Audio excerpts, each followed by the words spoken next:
Mike, come on up. Mike Mentor, Carolina Panthers.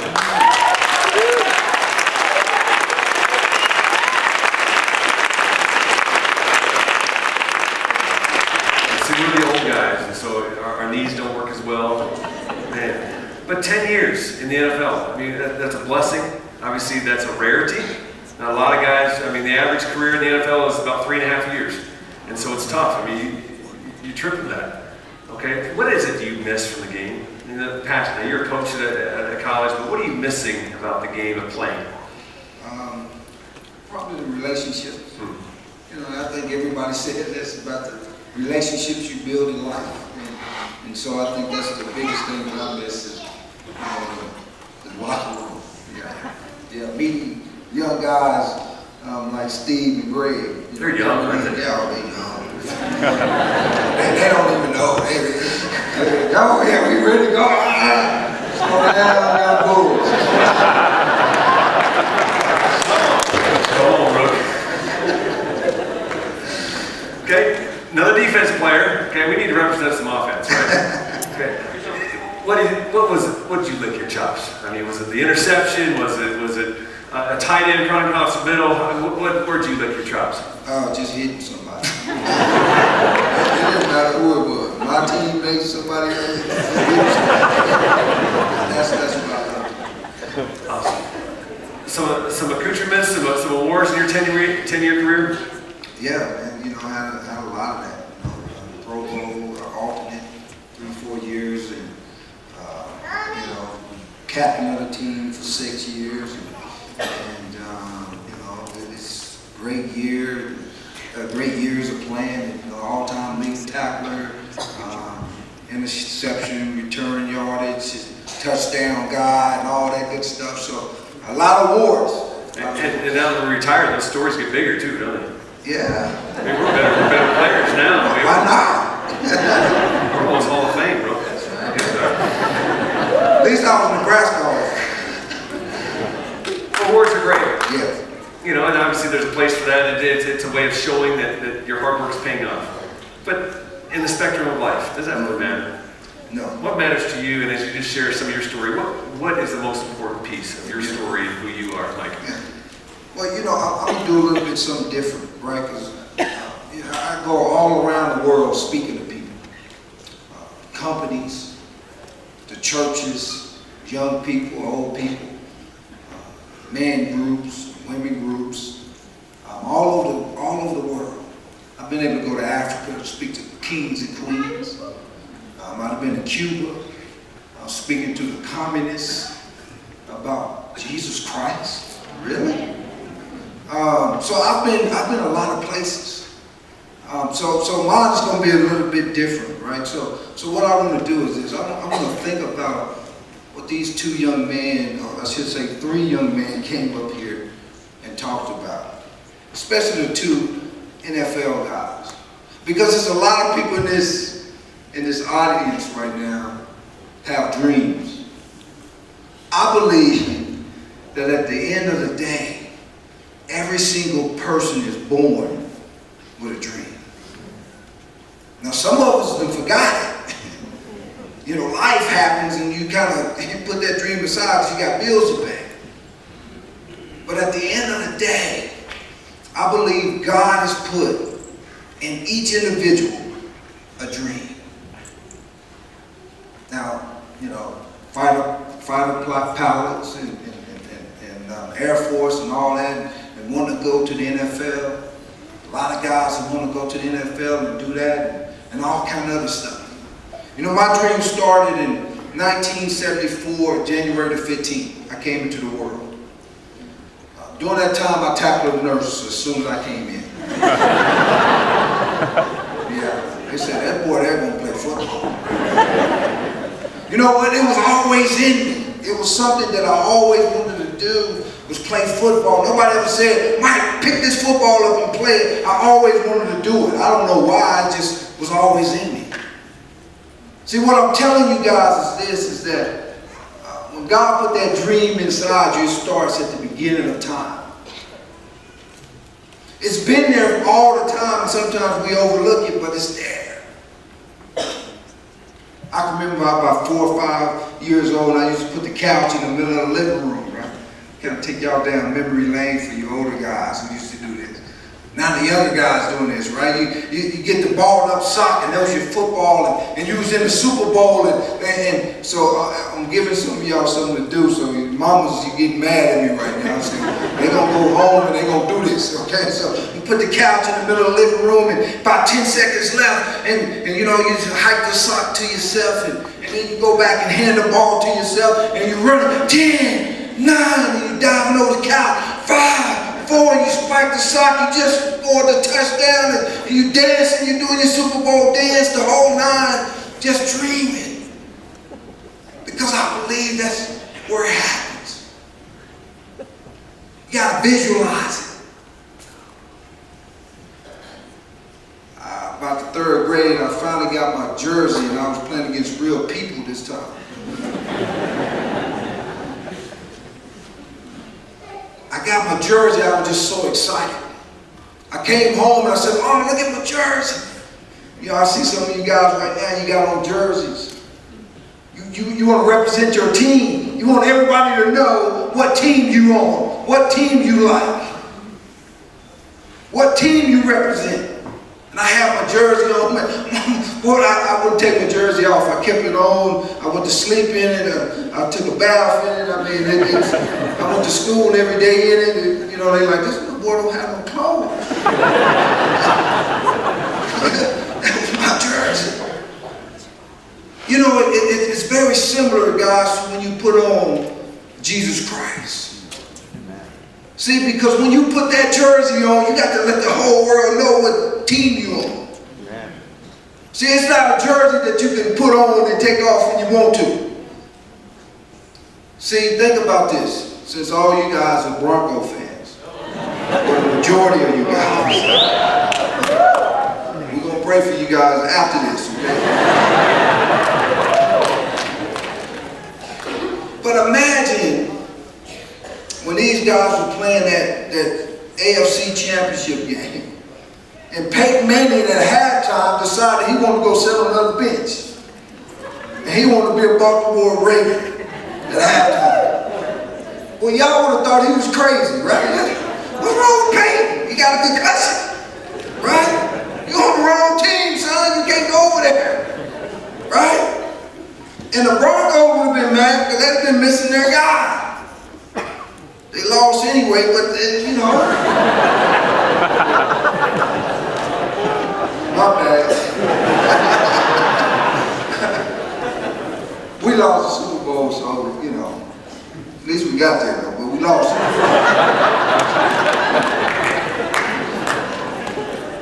So if Peyton Manning's on the other bench, you guys look at him crazy. Guys, it's very similar to when you put on Jesus Christ and you decide that sometimes you want to go sit on the other bench. Sometimes you want to be on the other team. We can't have that. You need to be looking at yourself like you crazy. You're not supposed to be over there. You're supposed to let the whole world know that I represent Jesus Christ. I'm on his team. And you don't let nobody, young people, listen to me. You don't let nobody tell you different. If you on his team, let him know. Tim Tebow, he let him know, didn't he? I'm on Jesus' team. We gotta let him know. We gotta wear that jersey proud. I remember there in the 3rd grade, I was watching TV, and I was watching the University of Nebraska getting ready to play the University of Miami in the 1980s. Right? That's for them Huskers? Yeah. All right. Not for the Miami Hurricanes. Forget that. You see only one person here crazy. But I was watching them on TV, and as I was watching them on TV, I said, man, I want to go to that school. I'm going to Nebraska. Now, you know, that might not sound like anything, you know, 3rd graders saying they want to go to Nebraska, but I'm going to tell you where I'm from. I'm from Oklahoma. Oklahoma boy wanting to go to Nebraska, something is wrong with this kid, right? I mean, I'm the only person in the state of Oklahoma liking Nebraska. But I just wanted to go there. I don't know why. It was just something about the team. And so from that point on, I would tell everybody I came in contact with, I'm going to Nebraska. I wouldn't even tell them my name. I just tell them I'm going to Nebraska. I came into high school, the head coach, want to meet everybody, hey, coach, I'm like, then I'm going to Nebraska. See, I'm a firm believer in this. It's when God sends you on your path, whatever path that is, you got to speak it. You got to let them know. I'm on a mission. See, God has sent me on this mission. I got to walk this path. You got to let them know. So I get to my 12th grade year, I get a phone call, and it's Tom Osborne, the head coach in Nebraska. Hey, Mike, I want to come down and visit you and give you a scholarship. So since the 3rd grade, I've been watching this team. I've been watching this man, and now he's calling me, and now he want to come visit me to come to my house. We was in basketball season. We went into 3 overtimes that night, and I told the coach, I said, Coach, look, we need to get this game over with. Coach Osborne need to meet with me. It's over. Game finally got over. Coach left. He was at the house, and so, me and my younger brother was coming home, and I'm excited. I'm outside the house. I'm jumping up on the porch. I'm slapping him, and I'm all slobbing all over the place. I said, man, do you realize who's in the house? I said, Coach Osborne is in the house.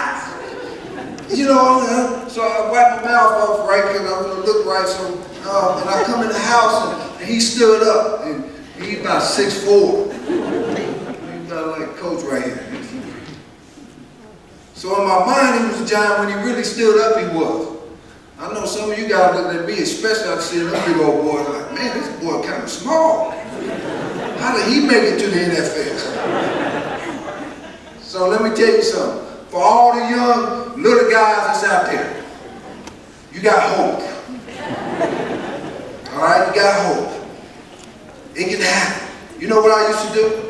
You know how I made 10 years in the NFL? This is what I used to do. I used to play with big boys like Julius Peppers and Mike Rucker. They like Greg size, 6'5", 300 pounds, all that, right? So what I used to do is I used to hide behind them. So they couldn't see me. And when their big guy came, I used to push my big guy into their big guy. And then I'd peek around the corner and make the tackle. That's how I did it. All right? Just playing peekaboo. Alright? Gotcha. Alright, that's all you need to do. So little guys, make sure you get a big guy on your team and hide behind him, you'll be good, alright? You got it? Coach sat down and said, hey Mike, this is what we got at the University of Nebraska. I said, Coach, you can stop them already there. I'll get in the bag with you right now, let's go. I don't even know what Nebraska was, man, but I'm ready to go. I committed to it without even seeing it. A week later, I get on the plane and I'm going to visit Nebraska. I get off the plane, and it's about 9 degrees.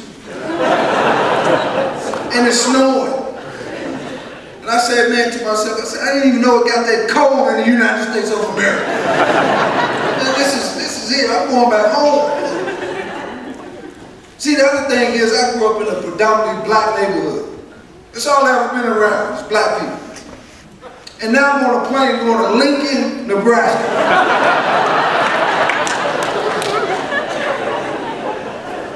So, and they showing me Lincoln, Nebraska, man. I remember tapping a recruit coordinator on the shoulder. I said, man, where are the black people? I'm getting nervous. You know how you in one situation that you're used to, and all of a sudden you get put in a situation that you're not used to. Fear kicks in. See, people, let me tell you, the number one thing that'll stop you from reaching your dreams is fear. That's it. It's nothing else. If you get everything out the way, it's fear that's stopping you. And fear can be a very powerful thing if you let it be. I'm going to tell y'all a secret now. since I'm in Denver or Colorado, I can let this secret out. I'm afraid of cats. Don't be laughing too hard now. I'm afraid of little bitty cats. If a cat came in here right now, I promise you I'm running over everybody in here. I'm getting out of here. I'm afraid of it. So one time, we was in college and we was going over the Fellowship of Christian Athletes. He was the director. We was going over his house. There was about 10 of us, and we was coming in. He had a cat. I told him, I said, man, I'm not coming in to let you put the cat outside. I want to see you pick him up. I want to see you open the door. I want to see you put him outside. And I want to see you lock the door. Or I'm not coming in. So he did it. I saw it, so I came in. So we sat at the table. We just all around the table talking. And then all of a sudden, he had a 3-year-old girl that decided that the cat was getting cold. She let the cat in. Now I'm not paying attention because, you know, we talking, right? Now it's 10 laps around the table and the cat walks under the table and decides to jump on my lap. Walk my lap. Now I just threw my hands up and started screaming like a little baby. Ah, get the cat, get the cat. I mean, I just froze. Ah, I couldn't move. I was paralyzed.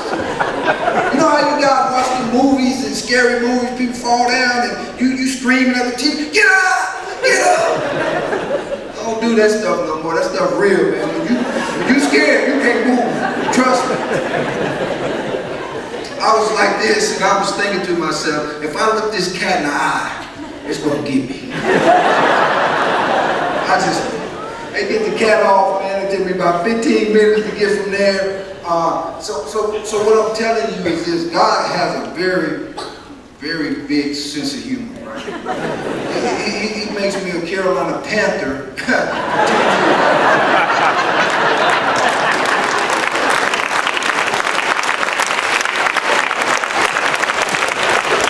With a big black cat right there on the helmet. Say, yeah, boy, we're gonna get rid of that.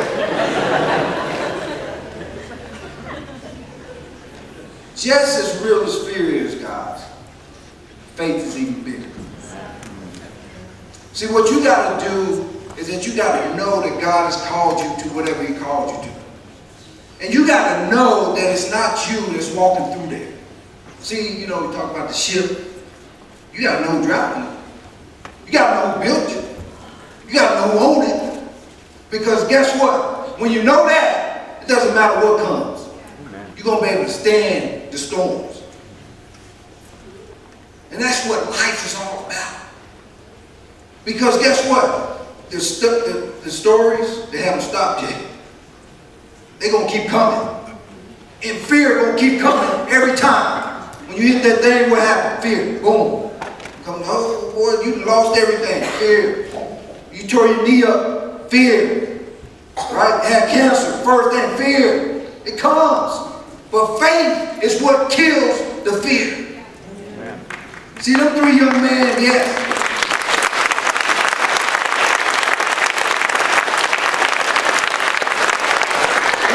Them three young men were able to get up on this stage because their faith was able to get them there. That's why. So, hey, young people, let me tell you something. Just because you get saved, don't think it's all good. Don't think you're going to the NFL just because you got saved. All right, so I don't want the message to be wrong up here, right? Don't misunderstand that. But what we are saying to you is, once you get saved, you got somebody protecting you along the ride. That's what we're saying.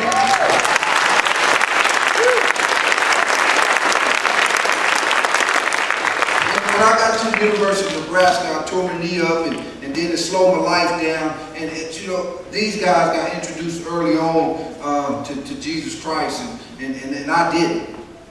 And so my sophomore year, I got introduced to Jesus Christ through a man that only God knew could touch me, and that was our head coach, Tom Osborne.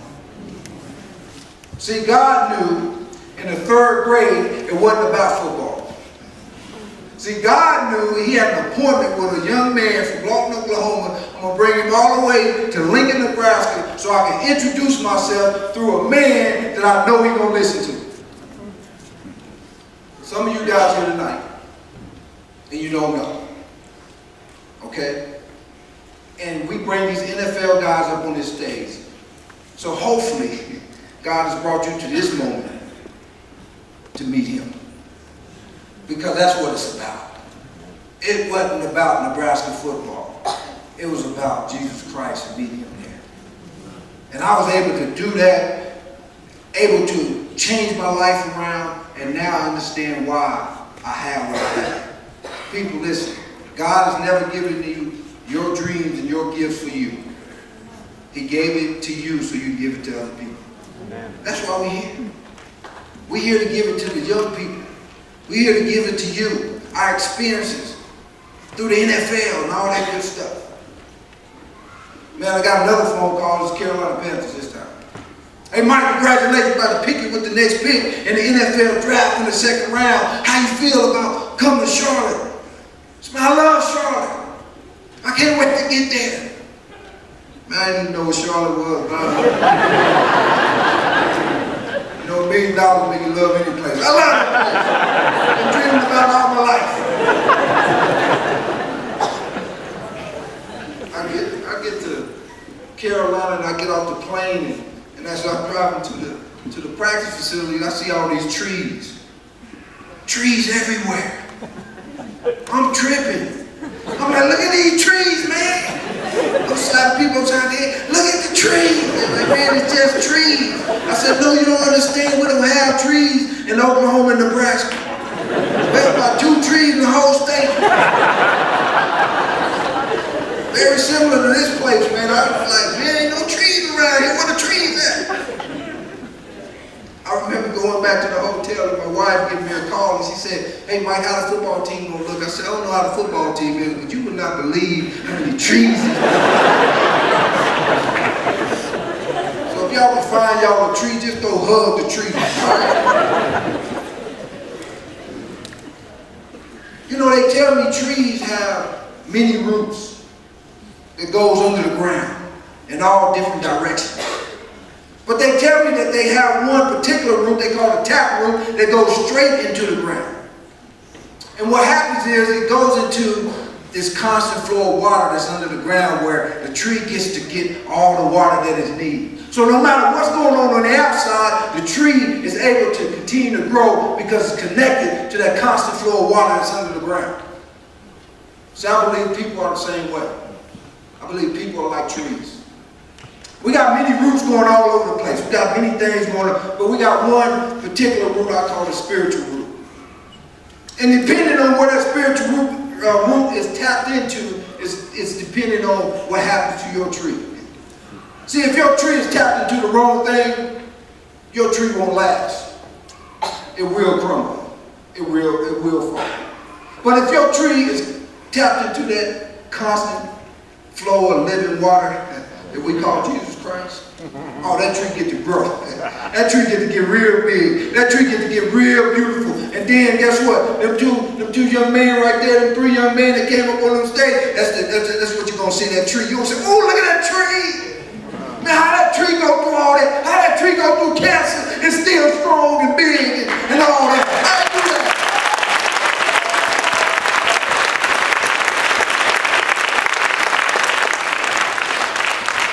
Because that tree tapped into the right thing. So young people, if you want your tree to grow big and strong, tap it into the living water of Jesus Christ. And then it happened. Man, we went all the way to the Super Bowl 2003.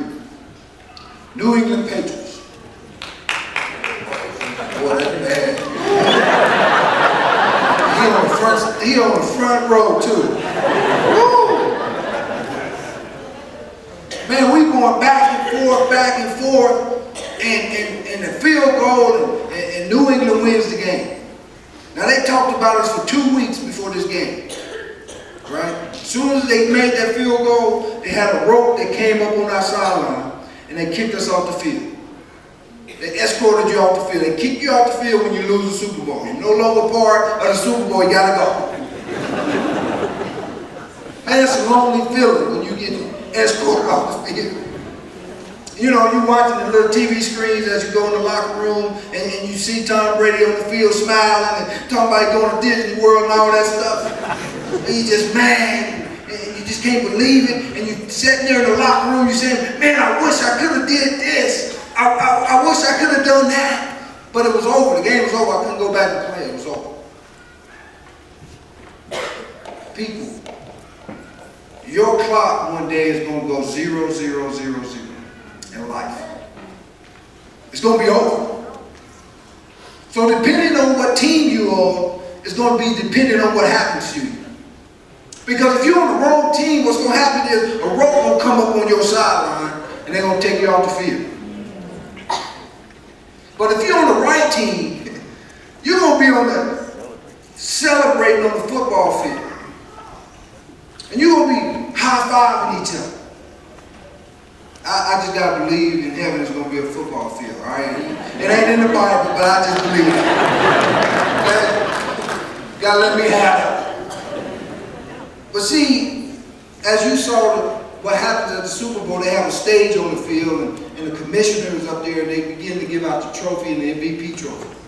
So it's going to be a stage in heaven on the football field. And on the stage, it's going to be Jesus, it's going to be God, the Father. And as you celebrate, He's going to call your name. He's going to ask you to come up on stage, and He's going to say, well done, thou good and faithful servant. You played the game like an MVP. Here go your MVP trophy. So God will give you this MVP trophy, and you just going to be like, oh, yeah. But see, y'all ain't the only ones on the stage. It's going to be another person on the stage. And he's going to be standing over there, and you're going to get him, and you're going to look, and it's going to be Jesus Christ.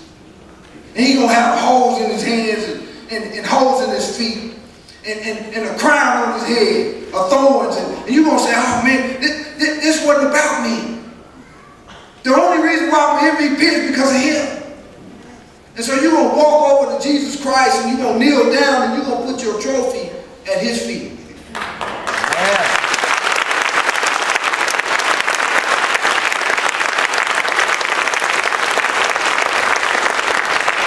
And you're going to say, that's why I'm MVP. It's because of what he said. Amen. So what I'm telling you is this. If you are not on the team, get on the team tonight. Don't wait. Don't leave this building talking about I'll get it next time. I'm tired. I'll get it tonight. Right? If you own a team and you playing the game like an MVP, boy, keep on doing it. Don't stop. But if you own a team and you're not playing the game, you're on the sideline right now because you got injured, I want the people who play like an MVP to go grab the ones that's on the sideline and tell them to get back in the game because we need you. Because when God created this team, He created one position that only you can play. And if you don't play it, our team hurt. We need everybody. Get off the bench and let's go. Love them up, kiss them up, get them back in the game so we can win this game. Because let me tell you guys, it's a battle out there. And we need everybody in the game. So I want you guys to go through life, living your life for Jesus Christ like an MVP. God bless you.